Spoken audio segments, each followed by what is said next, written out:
Hello everyone, my name is Ankit Raz. I am from Team Baldwin and I am here to talk about the Baldwin's strategic business position among its competitors and the reasons behind our current business position. So to start with, I would first like to talk about the areas where we excel.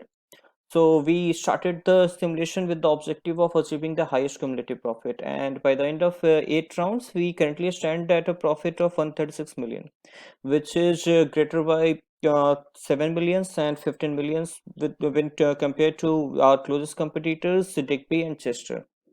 And what's interesting to note here is that although we entered the final round with only 7 products, when compared to Chester that entered the market with the 8 products, we were able to achieve the highest profit even in the final round. And the reason behind our high profits can be given to contribution margin. So, for example, when we talk about our contribution margin in the final round itself, we currently have a contribution margin of 58.5%, which is greater than our closest competitor Chester by 6%. And in addition to the profits and contribution margins, I would like to highlight that we are the only team that achieved a leverage of 1.9 in the final round. So we really worked on our leverage also. So moving on, I would like to talk about the areas where we would have performed slightly better. Like Baldwin witnessed a decrease in the market share in the final rounds. So in final round, we currently have a market share of 16.32, which is lower than Digby, Chester, and Erie. We even our stock price, although it increased by a great deal, but still it's lower than Digby and Chester. We currently have a stock price of $133.71. And the same thing happened with market capitalization also. Although we have a huge market capitalization of $411 million, we are still behind Chester, which currently stands at $423 million. So what led to the business position where we stand? So uh, that's clear. Like I highlighted earlier, we started the round with the focus of our future. So from the very first round itself, we invested in the company's futures, and we were ready to take some bold decisions. So there were quite a few innovations in our decision making that I would like to discuss in the coming slides. So talking about our R&D decisions. So we took some innovative decisions, like we invested in a new product, Bingo, in the high-end segment. And the aim behind that was that a new product would achieve an age of 0, which is ideal for the high-end products. And although we didn't make much profit in the initial rounds in the high-end segment, our main focus was to shift our high-end product to the traditional segment, because we identified the potential of the low-end and traditional segment. So we decided to focus on those areas. And although the high investments in the first round resulted in an emergency loan, we were able to get rid of the loan and start earning profit by the end of 5 rounds. So that was all about our R&D decisions. Talking about our marketing decisions, we invested a lot in the sales and promotion budget. And by the end of 3 rounds itself, we were able to achieve an awareness and accessibility of more than 90%. Apart from investment in sales and promotion budget, our sales forecasts were quite on point. And even in rounds where we have some high inventory, we were able to make strategic decisions to sell them in the next rounds. And in order to make our forecast, we studied the competitors' strategies and their market positions to make our decisions. And our marketing decisions even helped us to make the decisions that I would discuss in the coming slides. So, talking about our production decisions.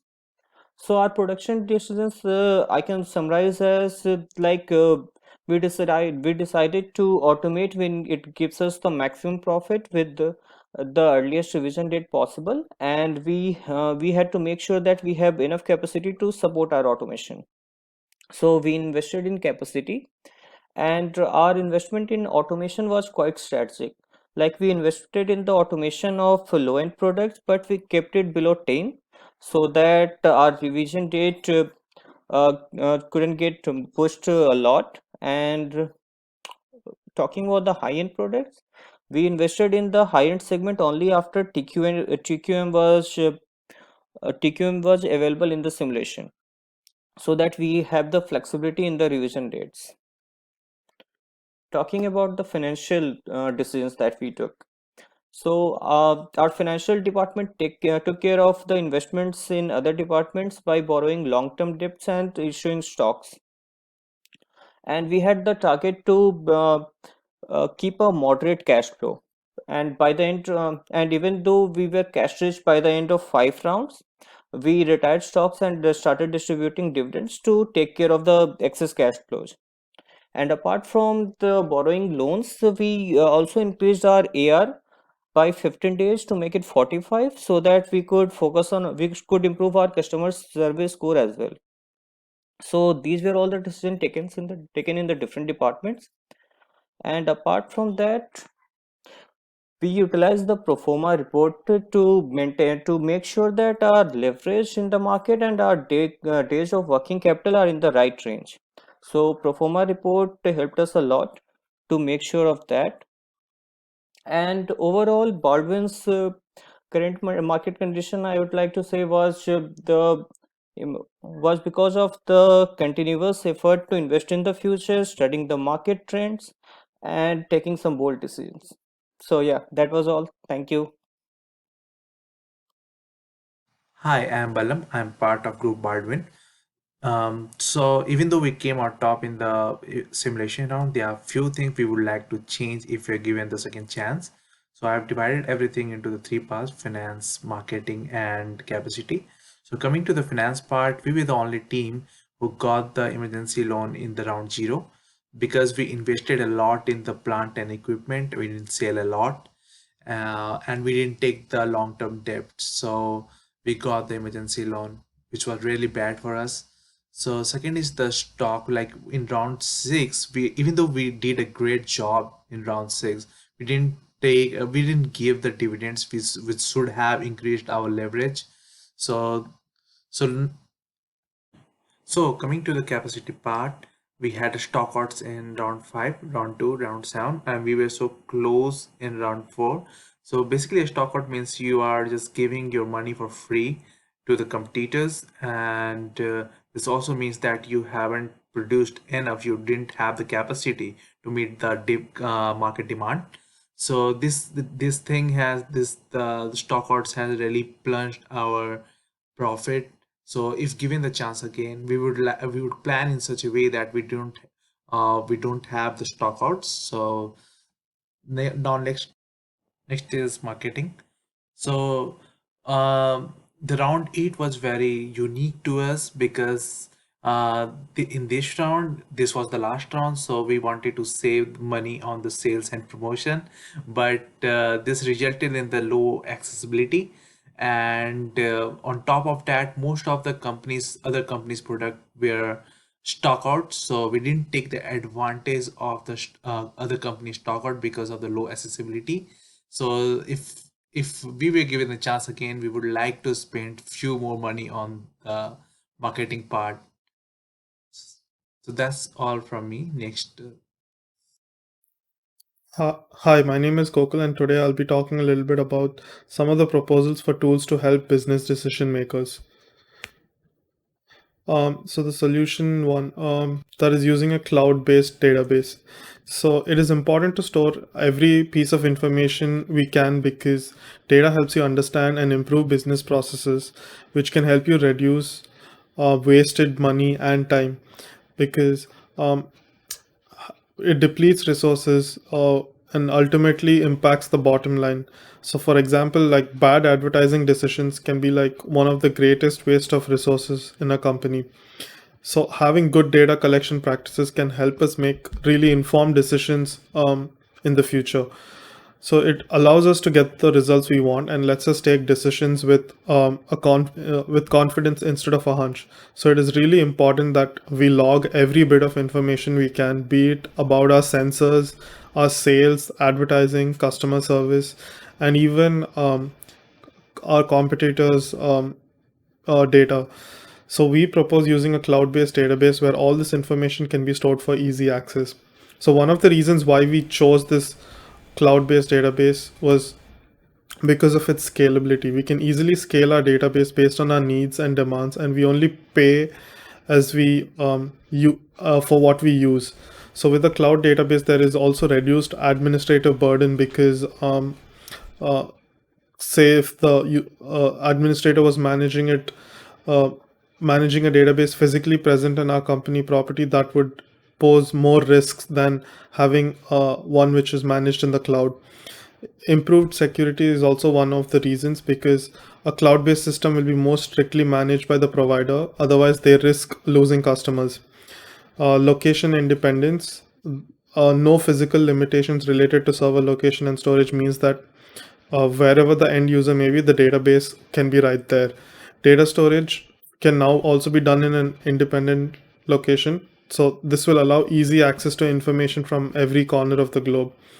So all this readily available data also means that it's much more easier to collaborate with users, customers, and maybe even other companies who can easily access, view, and modify this shared information. Also, constant data backups mean that our database is always safe and recoverable. The next one we propose is using data analytics tools, something like Databricks, uh, which, or which uses Spark and Python. So once we have all this data we need in one place, it's just a matter of leveraging this data to get meaningful information.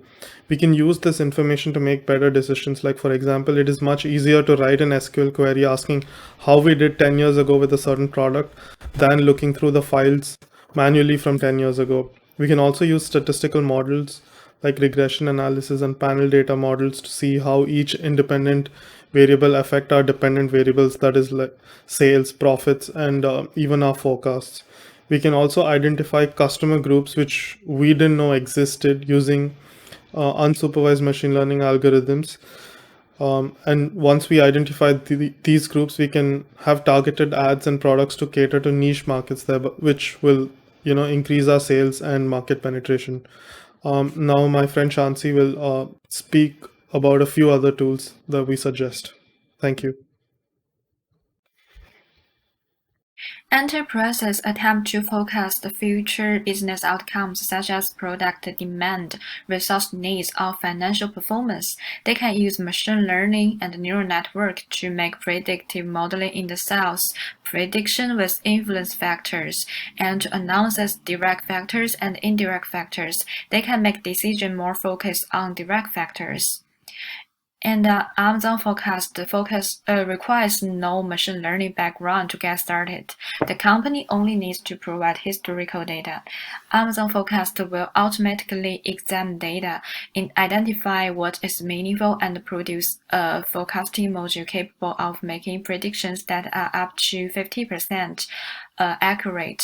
The company can compare all competitors' data in the sensor industry with different variables to predict their future sales in every condition, and that helps them to make their own decisions.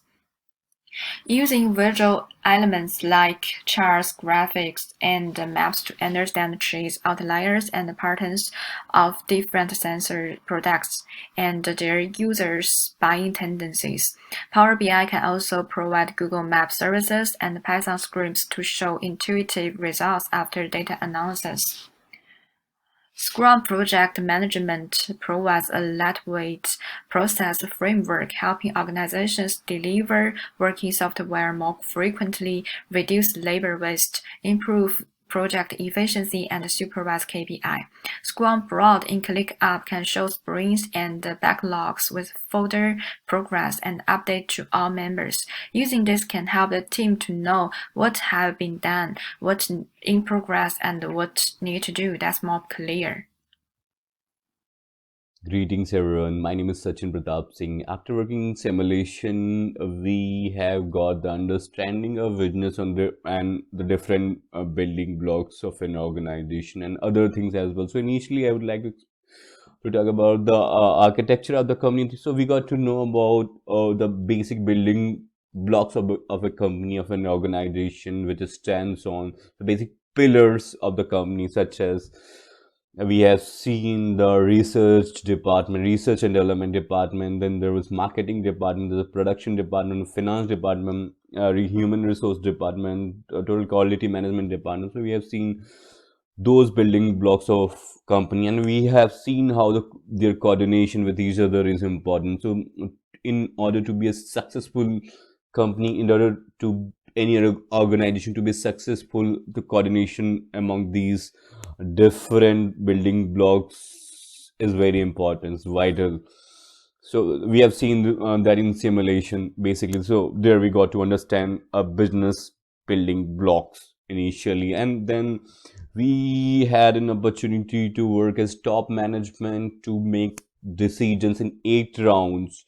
So basically we had to run the company's 8 years, and we had to make decisions every year after reviewing all the decisions. So there we developed an understanding of what kind of challenges top management may face of any organization in order to move ahead or keep ahead, in terms of profit making, in terms of any market capitalization or other important factors.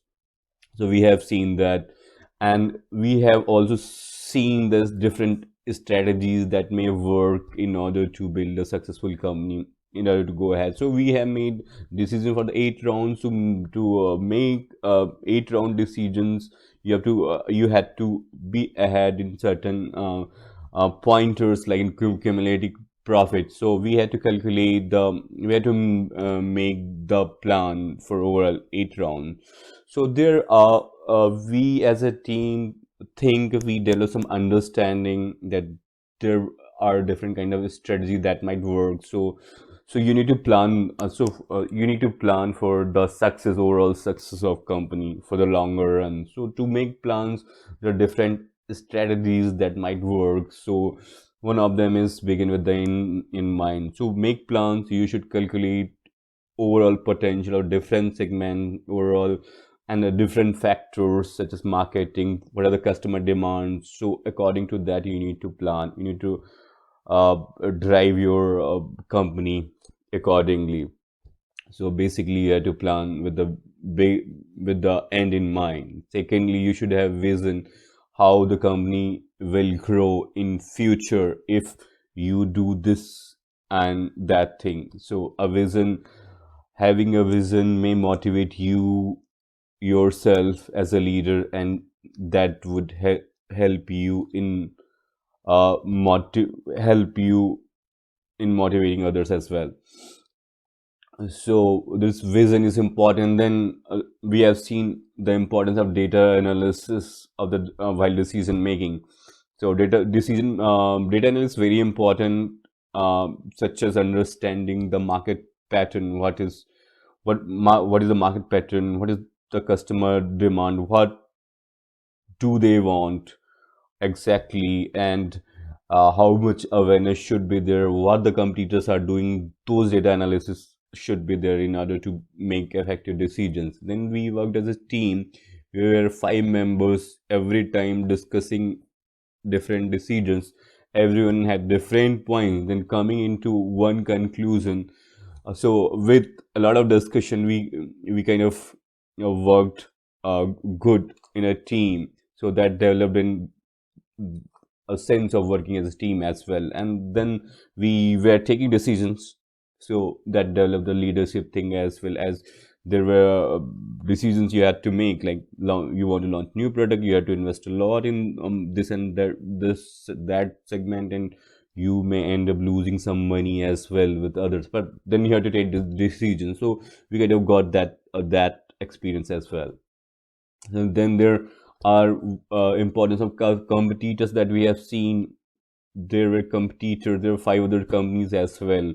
So how the competitors might affect your overall expectations, how the different kind of decisions may affect. So that we have seen out there, how the competitors effect on your business. So, and we have, while making the different strategies and the or results of simulation, we have seen the importance of proactiveness as well. So one the people who were first movers, who launched their products early in the right department in the right time, with all the balanced expenses in the different segment, marketing, sales, and research and development, or increasing the automation. So those factors are very important if you want to be ahead in the race of making profit and developing a strong company, a successful company. So we have seen overall the importance of different kind of strategies that might work to run a successful business. So therefore, we as a team thought we developed good understanding of running a successful company, how different kind of top executives may feel when they're in the scenario, in the market scenario, in the competitive scenario, and what kind of strategy they are applying to be successful, to keep themselves ahead in the race, and how there are different departments that are working in sync. So overall, as a team, we think we have developed some understanding of business, different departments of business, and what can be important strategies to build a good business, to build a successful company. So that is all from my side. Thank you so much.